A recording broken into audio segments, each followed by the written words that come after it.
Ikhwati fillah rahimani wa rahimakumullah. Pada kesempatan kali ini kita akan melanjutkan pembahasan kita tentang dhorob atau maf'ul fih. Secara lebih khusus kita akan melihat tentang pembagian dhorob ya, kalau kita tinjau dari fungsi ya, dari penggunaannya. Bahwasanya dhorob ya terbagi menjadi dua apabila kita melihat dari fungsi penggunaan lafadz dari dhorob tersebut.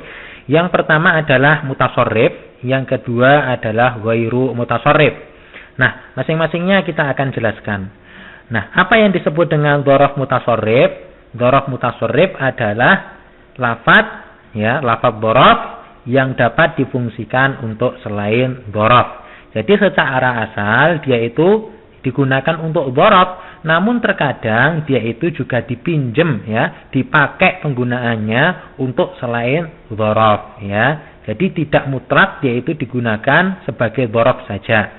Sehingga nantinya apabila digunakan untuk selain dhorob, dia tidak harus mansub, tapi mengikuti ya posisinya di dalam suatu jumlah ya. Kalau sebagai mubtada ya dia apa? Marfu ya, seperti itu.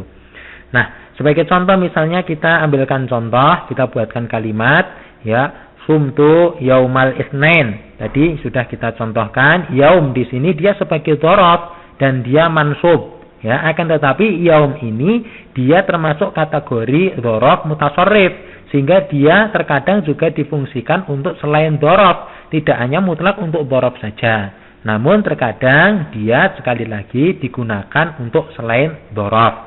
Sebagai contoh misalnya kita buat kalimat yaumul jumu'ati yaumun mubarakun ya, hari Jumat adalah hari yang diberkahi. Nah, di sini yaumu ya, yaumul jumu'ah di sini dia marfu. Kenapa marfu? Karena dia adalah sebagai mubtada. Demikian pula yaumun ya, yaumun mubarakun. Yaumun di sini dia juga tidak mansub, akan tetapi marfu karena dia sebagai khobarnya ya, khobar dari mubtada. Nah, kami kira dapat dipahami intinya bahwasanya dhorob mutasharrif itu dia itu penggunaannya tidak hanya sebagai dhorob, akan tetapi dia juga bisa difungsikan untuk selain dhorob ya. Kalau difungsikan sebagai dhorob ya dia tentunya mansub, akan tetapi kalau sudah dipakai untuk selain dhorob maka dia ya mengikuti fungsi dalam kalimat tersebut.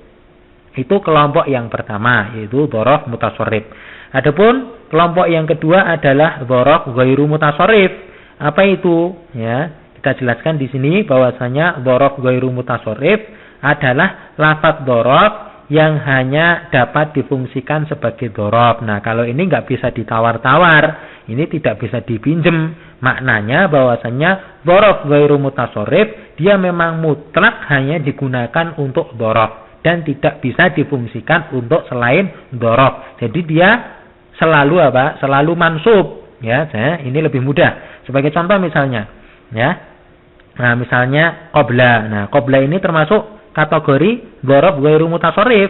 Nah, untuk lebih mengetahuinya maka kita akan sebutkan beberapa contohnya. Misalnya qabla itu tadi, kemudian ba'da ya, kemudian asna'a ya, di tengah, kemudian inda, amama, waro'a. Ini adalah di antara contoh-contoh dari dhorob ghairu mutasharrif. Nah, kita akan sebutkan contoh dalam kalimat. Misalnya kita buat kalimat la tarkud qabla al-wudu ya, la tarkud qabla al-wudu'i.